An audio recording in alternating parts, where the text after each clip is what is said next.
Okay, so hello, Dr. Mag. So we are the students group from Segi University Kota Damansara, and today we'll be presenting our topic of eradicating ignorance and stigma associated with mental health through propagated awareness on learned helplessness and hopelessness.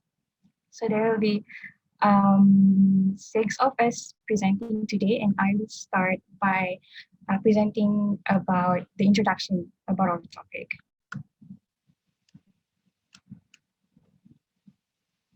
So, what is learned helplessness? Helplessness refers to the state where there's nothing an individual could do to change a certain situation. Learned helplessness, on the other hand, is a phenomenon observed in animals and humans where they are continuously conditioned to experience negative or stressful situations and came to believe that they are unable to control or change the situation. So during this phenomenon, even though there are opportunities of escaping the situation are being presented, this phenomenon will eventually prevent the individual from taking any action. So the learned helplessness theory was first founded by Martin Seligman and Stephen Mayer in the late 1960s and early 1970s. So these researchers, they conducted experiments on um, animals such as dogs and rats and their responses to electrical shocks. Both of the experiments showed the same results where the animals in the control group, where they are given no way of avoiding the shocks, they no longer attempted to avoid it despite having the opportunity to do so. However, none of these experiments were conducted on humans due to how extreme it is, but one with similar context was done in 1974 and actually had the same result as the previous experiments on the animals. So how did learned helplessness happen? Learned helplessness can actually happen to everyone, but it is often developed from childhood. So, for example, children who were neglected when they are in need of help, this situation could actually lead them to feel like they have no power to make change in their situation. So the repetition in these experiences could actually result in them developing anxiety and depression, as well as the mindset of being incapable of solving every of their problem during adulthood. And as I mentioned before, learned helplessness could also be the root or the source of the feeling of anxiousness. And this could actually escalate to more severe conditions, such as the generalized anxiety disorder. So individuals suffering from these conditions could actually, they would find their anxiousness untreatable or unavoidable and will eventually give up on seeking help. So can learned helplessness be unlearned? Yes, it can, with the right methods and also help from professionals. The most common treatment is, of course, the cognitive behavioral therapy, where the clients will be guided to explore the root and the behaviors that encourage their learned helplessness. And they will also um, receive support and help in improving their self-esteem, working on replacing negative thoughts and feelings, as well as setting goals for themselves.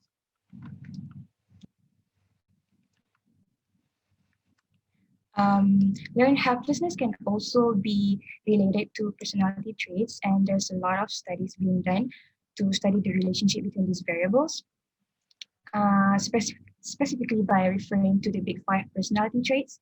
So for the first trait, which is neuroticism, there's a lot of studies mentioned where there is actually no uh, relationship or like neuroticism has no effect on one's performance. This is because neurotic individuals, they tend to have unrealistic expectations and ideas that could prevent them from actually having a proper understanding of certain situations and even their own abilities as a human being. In contrast, the personality traits of agreeableness has a direct relation to learned helplessness. This can be explained because individuals with high scores in agreeableness, they tend to measure their own successes and failures according to other people's approvals. So the feeling of helplessness could actually arise from the constant need of others to analyze their own achievements. Um, the same goes to the personality trait of conscientiousness. According to a study by Elham and Nasrallah in 2014, individuals with high score in conscientiousness, they are usually very goal-oriented and are very confident in their own competence. So whenever they experience failures, they're very quick to blame themselves because they believe in their own internal standards, which could actually lead to a negative self perception and also the sense of helplessness. So, according to a press statement by the Minister of Health Malaysia in 2016, the current prevalence of mental health issue among the population of 16 years old and above is to 29.2%. And it is actually expected to significantly increase in the next 10 years. And also, the lack of awareness on mental health issue in Malaysia could also be because of the insufficient number of professionals in this industry. So yeah, so because of therefore the main goal of of this study is to educate and enlighten the people of Malaysia on the topic of learned helplessness and also um, to help people live a better life by realizing that the issues they are currently experiencing are completely treatable with the correct methods. And this could also help to improve the reputation of psychology as well as mental health issues in Malaysia. So next, I will be passing the presentation to Nabila on the literature review.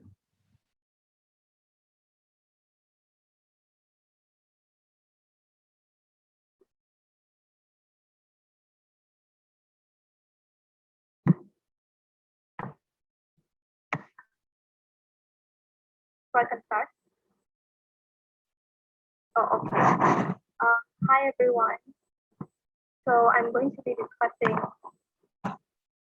based on learner helplessness, which groups are affected mostly by this phenomenon, how it can be remedied, and in addition to that, looking at the concept of token economy, which is intimately tied to open conditions.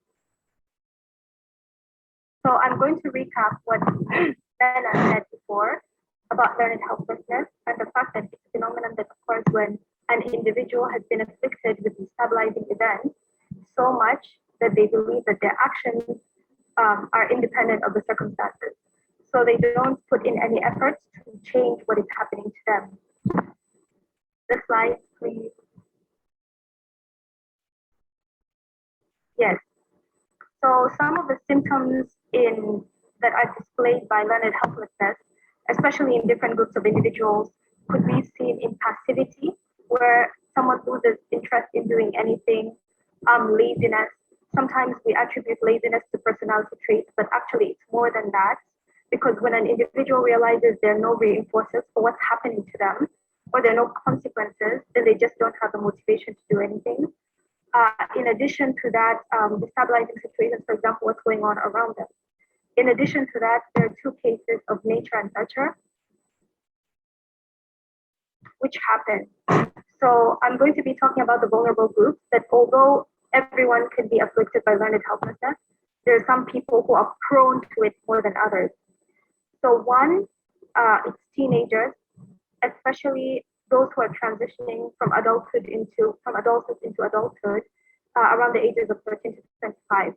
And this is because it's been proven that around this time, a number of hormones, researchers stated that a number of hormones are released into the brain, which greatly destabilizes an individual, causes confusion, and in that moment, they really don't know how to proceed with things. And it also greatly skews the perception and the output that they have. So they end up acquiring or acting out in certain ways, which we perceive as learned helplessness.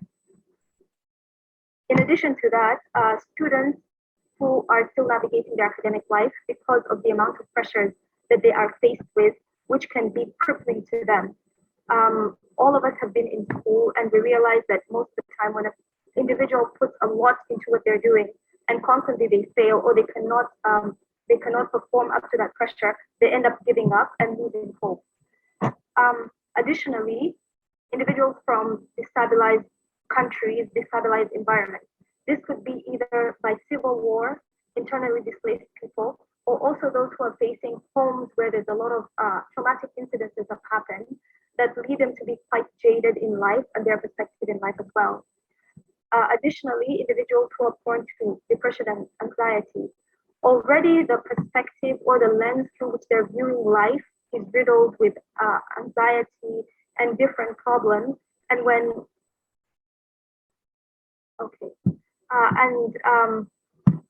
this happens, it becomes a stressor, it becomes a trigger to whatever stressors they're already facing. So this has already been shown that there are two groups here that have been discussed, which is those afflicted by nature and those afflicted by nurture.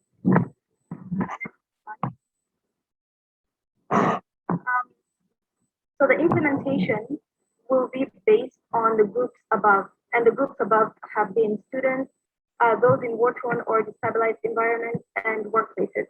So it's going to be definitely in schools where we find students, in workplaces, and also areas which are sheltering homeless people or refugees and victims of abuse.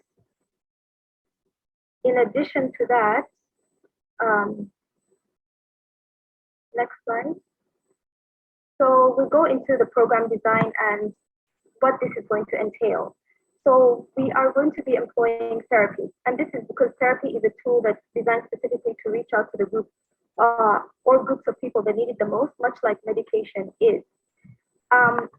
Researchers in the University of Izmir in Turkey stated that one of the best tools that they could come up with was one that was designed to tailor treatment to the personality types of people.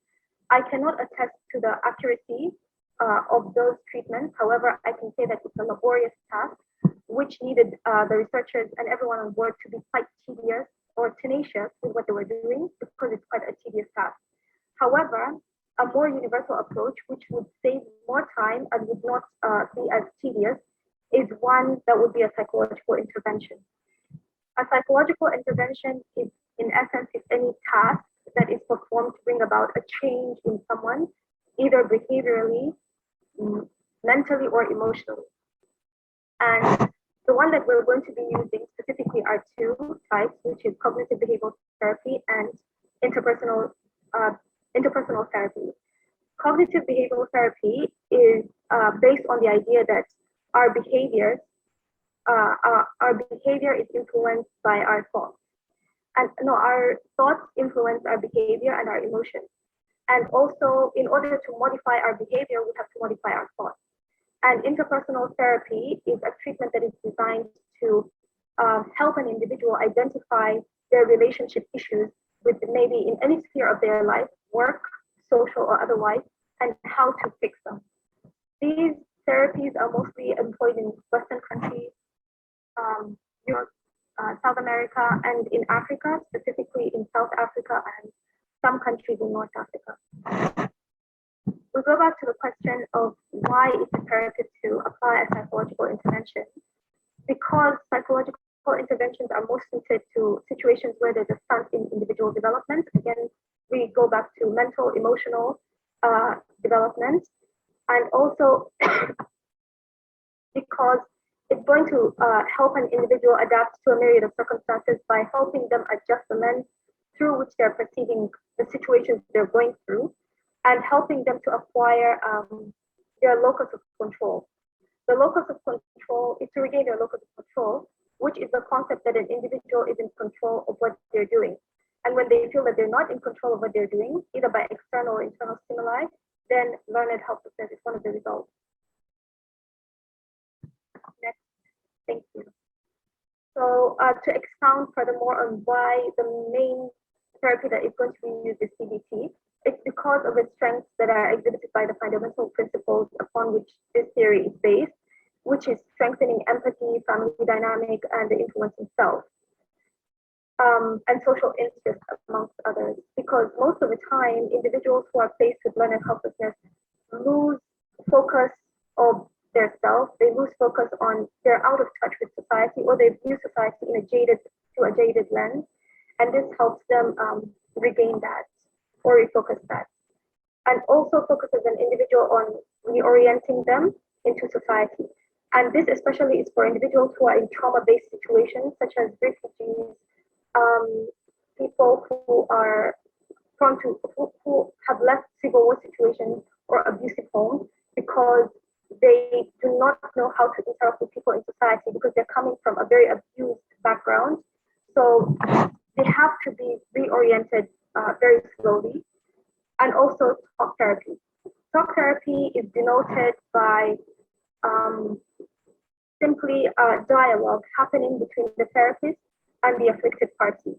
Sometimes the therapy does not have to be so inventive and intense. It can be as simple as creating an ambiance where an individual is able to express themselves without necessarily giving them a solution, however, just to equip them with the tools necessary to align themselves with whatever goals that they have in mind. And lastly, like we said, it's going to help one draw on the personal resources that we have to get through traumatizing situations or whatever situation that the individual sees is traumatizing to them.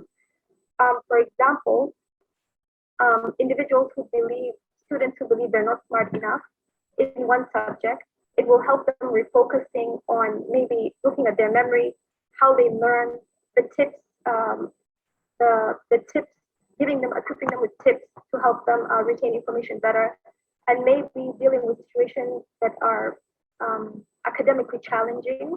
And for those in social situations, perhaps equipping them with tools to leave abusive situations, to deal better with abusive individuals, and other situations that they might find challenging themselves. So that is all to do with the learned helplessness and cognitive behavioral therapy. The next topic that we'll be looking at is token economy and operant conditions.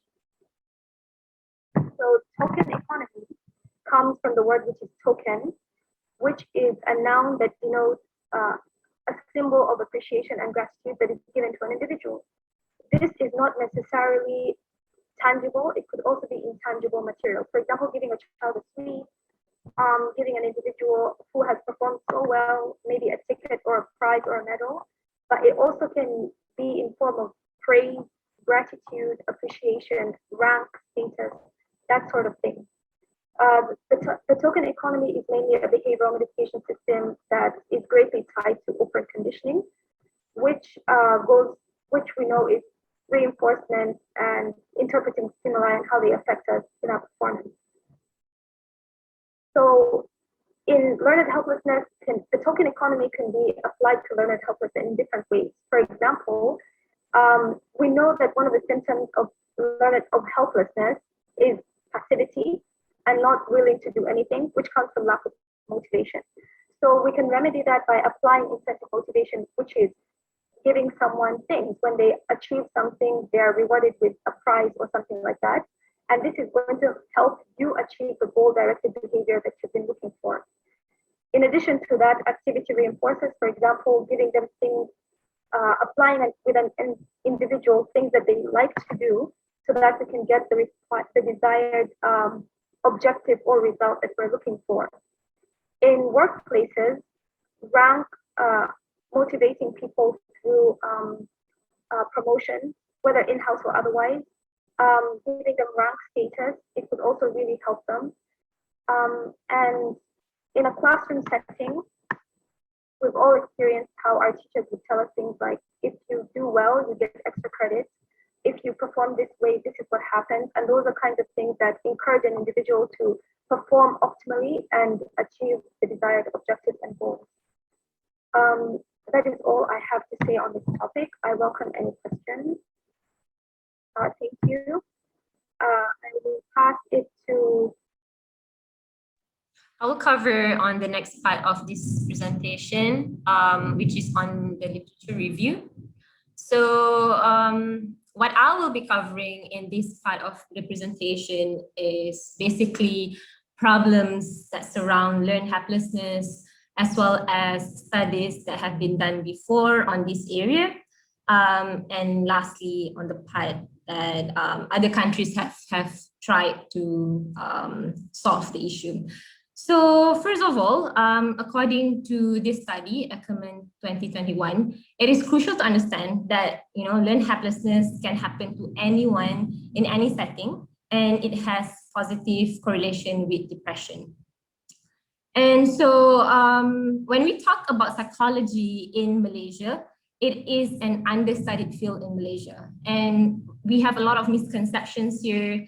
And a lot of these misconceptions, they lead towards negative point of view. So one of it is psychology means they are crazy. Meeting psychologists means that they are crazy. Meeting psychologists means they are, it's required for them to take in medications, in which most of the time it's not the case.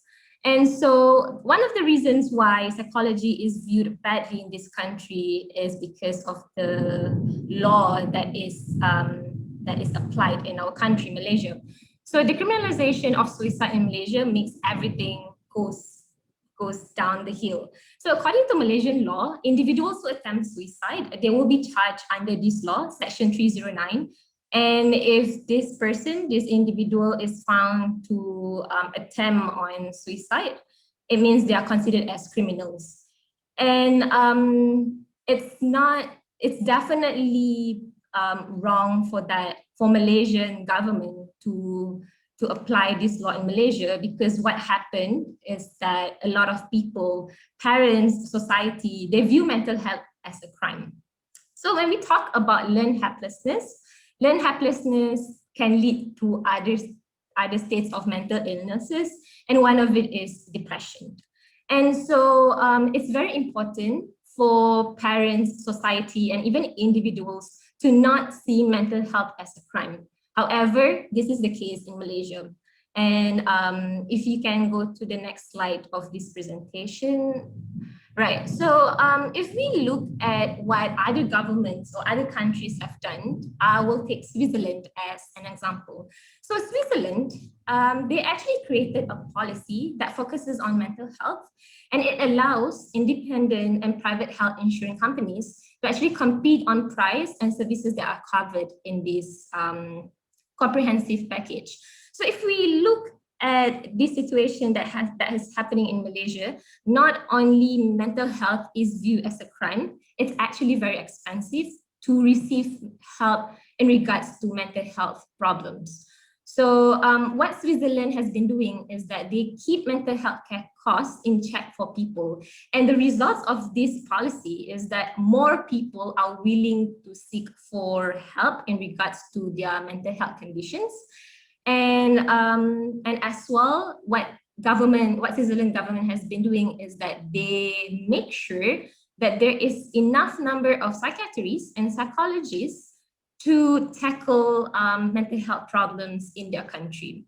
And if we look in Malaysia, the current situation in Malaysia is that we have a very few psychiatry and psychology facilities in Malaysia. With the current situation, there's only 3 psychiatry hospitals in Malaysia.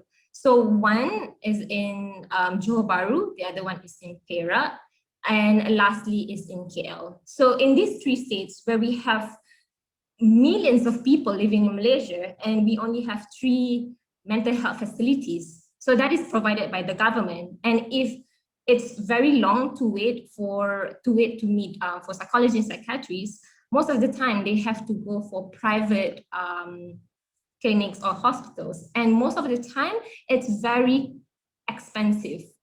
It can range from as cheap as 100s to as expensive as 300s plus ringgit in Malaysia. So that is very costly. And if you can move forward to the next slide, a study that has been done in Malaysia by Othman Tan and Ng in 2019, they found that mental health problems in Malaysia has increased by 50%, and that's half of the population in Malaysia over the last 20 years.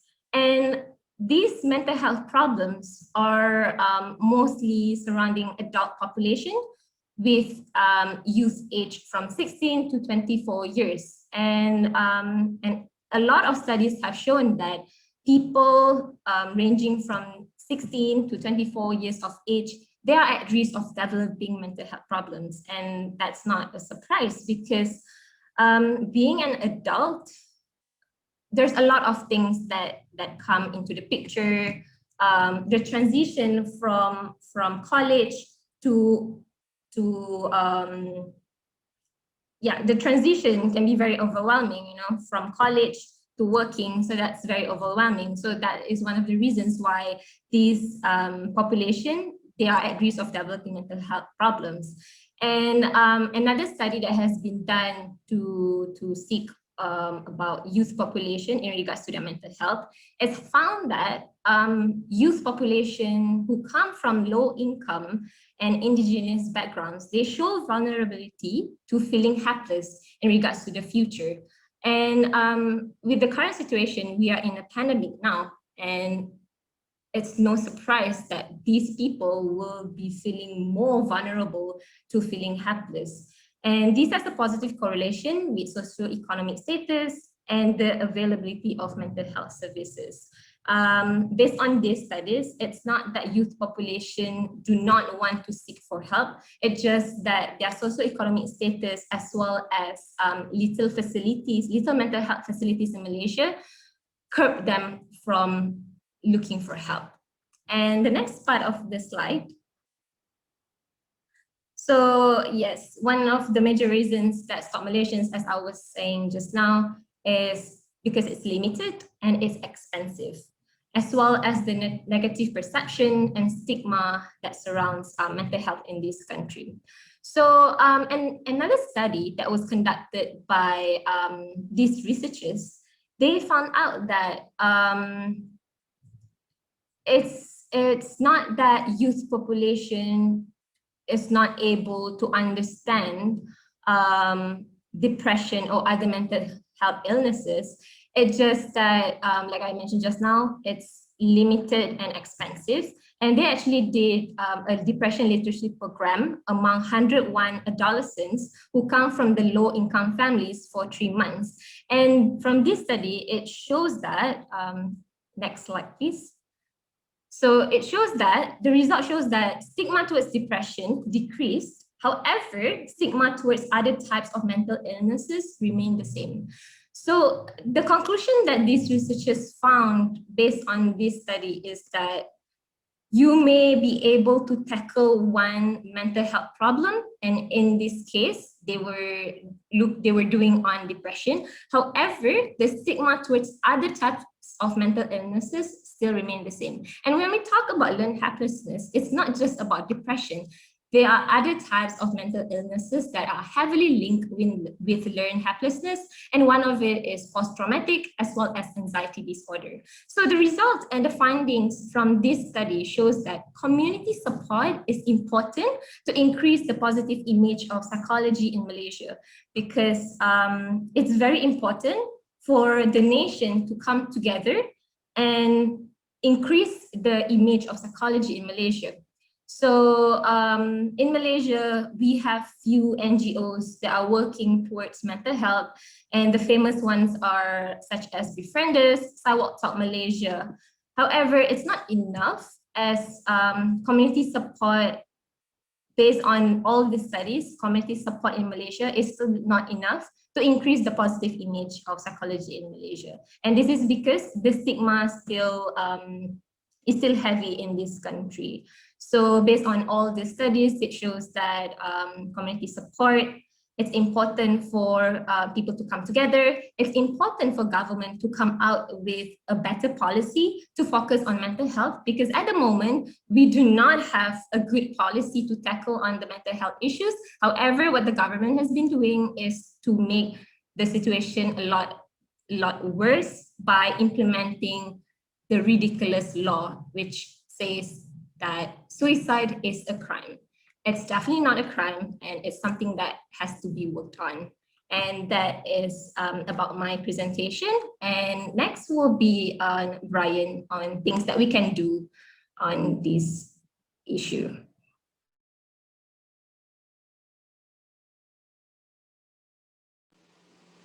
So I'll be explaining about implementation part of the topic.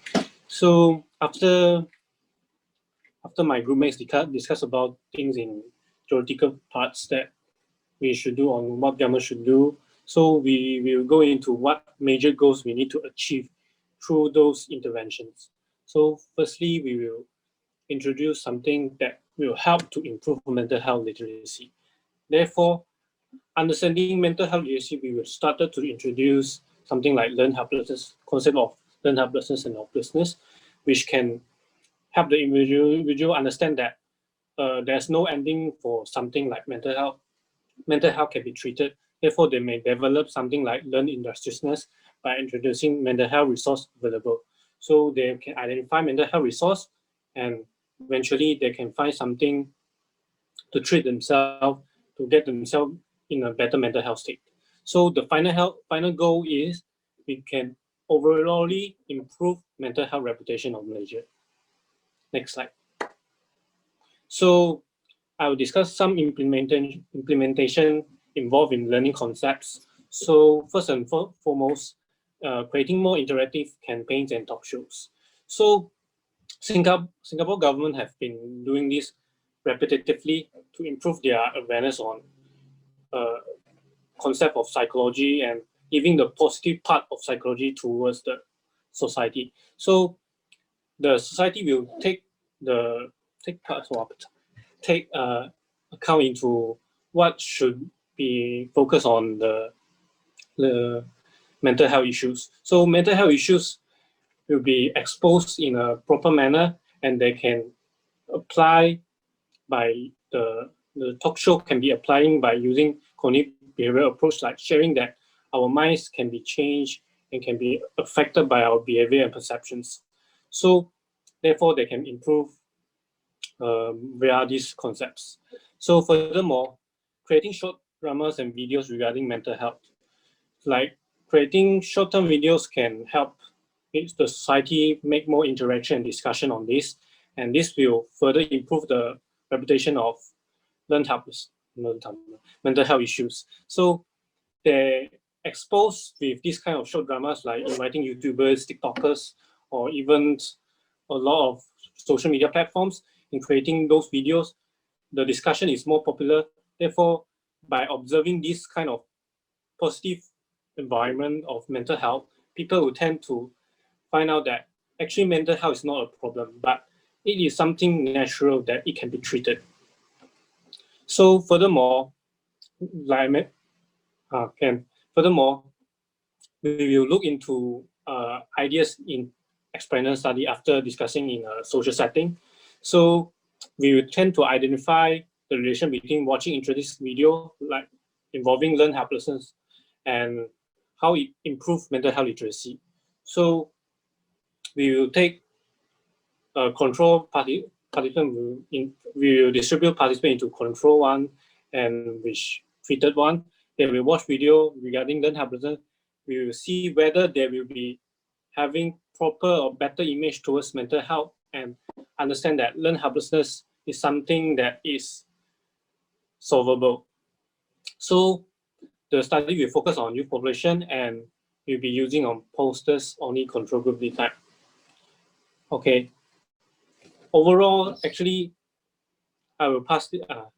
In conclusion, this study is like all this implementation is just a rough idea. So maybe we suggest that maybe learn helplessness is something that can be instilled in public's perception, whether it can be solved to help them to develop learn injusticeness or resilience over mental health problems, and therefore they can find out something like mental health resource available in Malaysia, although there's limited amount like Nabila had mentioned, but we will try our best to improve our mental health reputation.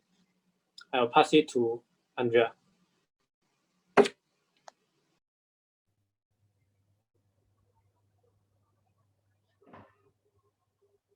Okay, so for this research, pre-test post-test design will be used to measure the effects of intervention. That is, the measurement will be taken both before and after the intervention. So altogether, there will be the research will have 3 questionnaires. So the first one is the public perception questionnaire or psychology professions.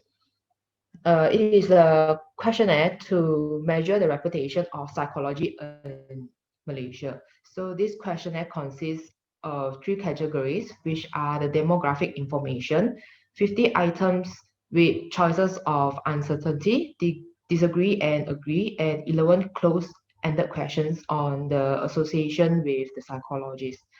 The questionnaire also inquired about which platform shaped the participants' perspective about psychologists. The second questionnaire will be learned helplessness scale. So it is to measure the levels of learned helplessness in the participants, and in another way, it determines the effectiveness of the intervention.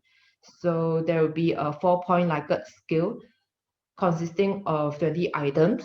So the results will be displayed in terms of lowest points ranging from 20, indicating uh, lower level of learned helplessness, to highest points of 80, demonstrating higher level of learned helplessness. Moving on is the participants will also be given a set of open-ended questions relating to their experiences during the research. This questionnaire will be given to participants only at the end of the research. So these questions, they are designed to facilitate qualitative research that might enhance clarification of the outcomes. So this question contains their thoughts on the concepts of learned helplessness, their opinions on the methods of changing thoughts and behaviors in order to overcome learned helplessness, whether public efforts to address learned helplessness are impactful implementation, whether creating contents in social media regards to create mental health awareness, motivate participants and the viewers, and effectiveness of the intervention and any problem they encounter during the intervention. And lastly is their feelings on participating the research. Moving on to analysis, our group will be using MANOVA to test the multiple independent variables with multiple dependent variables. So independent variables are which are the interventions, cognitive behavioral therapy, observational learning, and the last one is observational learning and reinforcement. For the dependent variable, there will be the reputation of psychology in Malaysia and the effectiveness of intervention in reducing learned helplessness in the participants. So this study applies between subject design, whereby each participant is subjected to only one experimental condition. So MANOVA considers numerous dependent variables and organize them into a composite variable. So other assumptions of using MANOVA include the study has homogeneity of variance, multivariate normality, and linear association between the dependent variable with every independent variable. So next, I will pass on to Maria.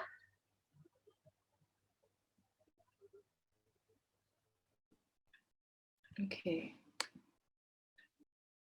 Now I'll talk about the recommendations in order for us to achieve the goal by improving the mental health literacy in the country, as well as tackling the issues related to learned helplessness.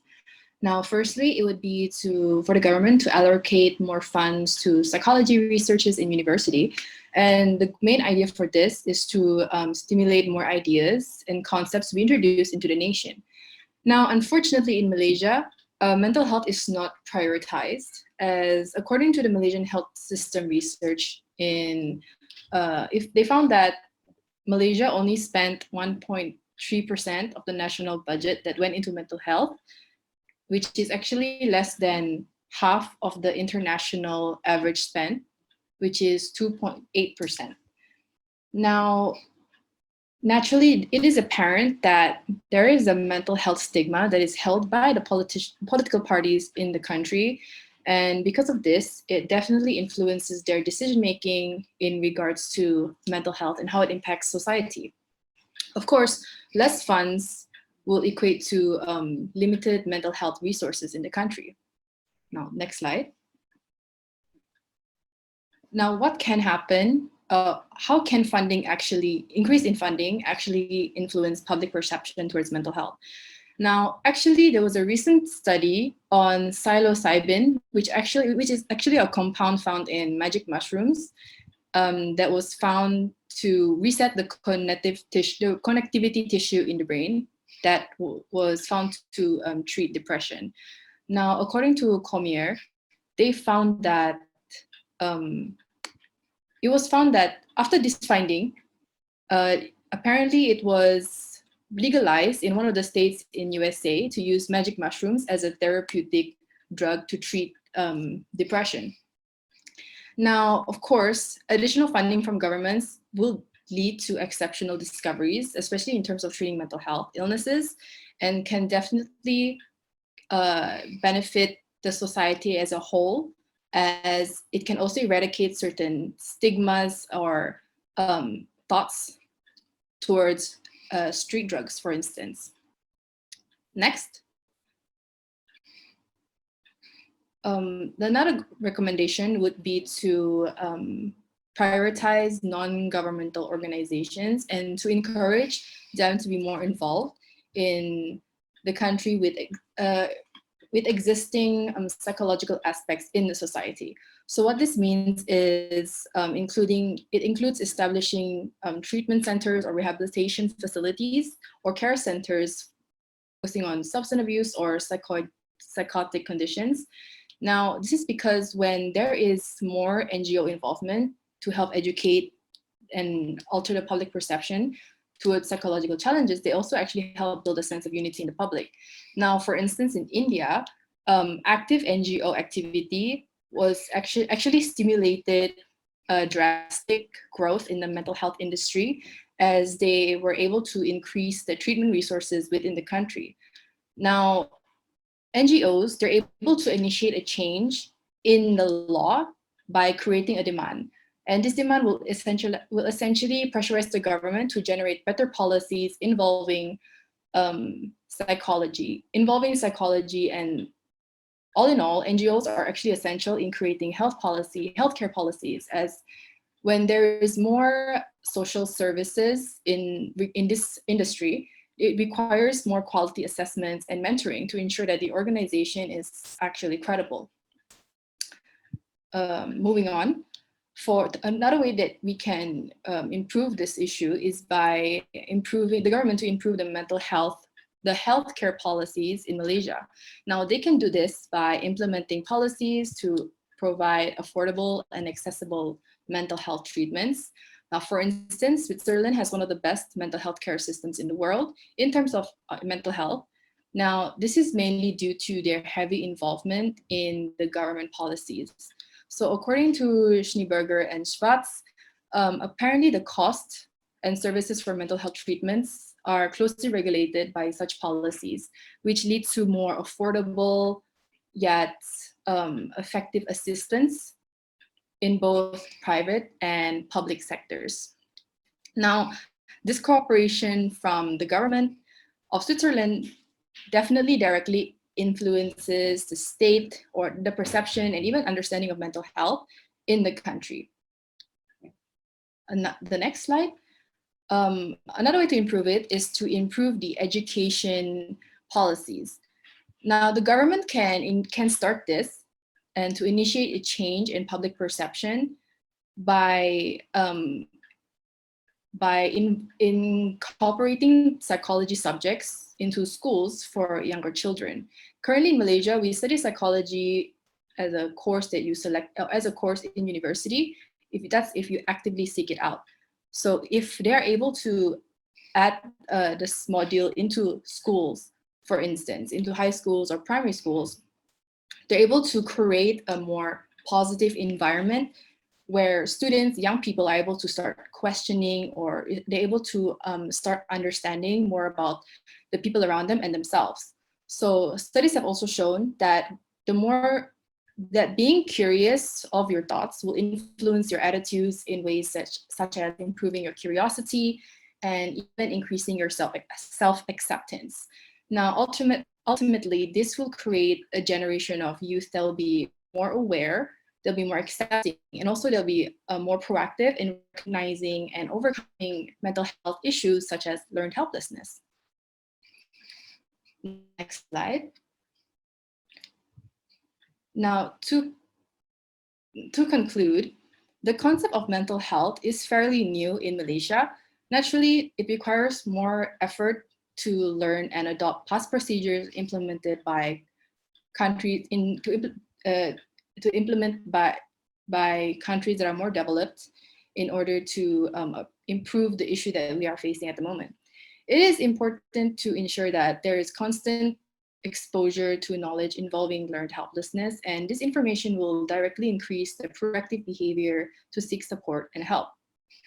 Now, such small implementations will impact society because it will generate more awareness towards the topic of psychology and mental health. With more awareness, it will stimulate a curiosity among the society, and more individuals will start pursuing a career in this field. Now, definitely it will have a positive impact towards the industry in the country, and it will contribute to the growth in the industry. Now, overall, a positive way to diminish the stigma and re-educate the public on mental health towards learned helplessness is by increasing funds for R&D and collaborating with NGOs to establish psychological facilities, improving new policies in the healthcare system as well as the education system. Now, all this can definitely improve the mental health literacy of the public. It will encourage understanding of the concepts of learned helplessness and hopelessness, as well as improve the reputation of mental health in the country. That's all for our presentation today. Thank you very much.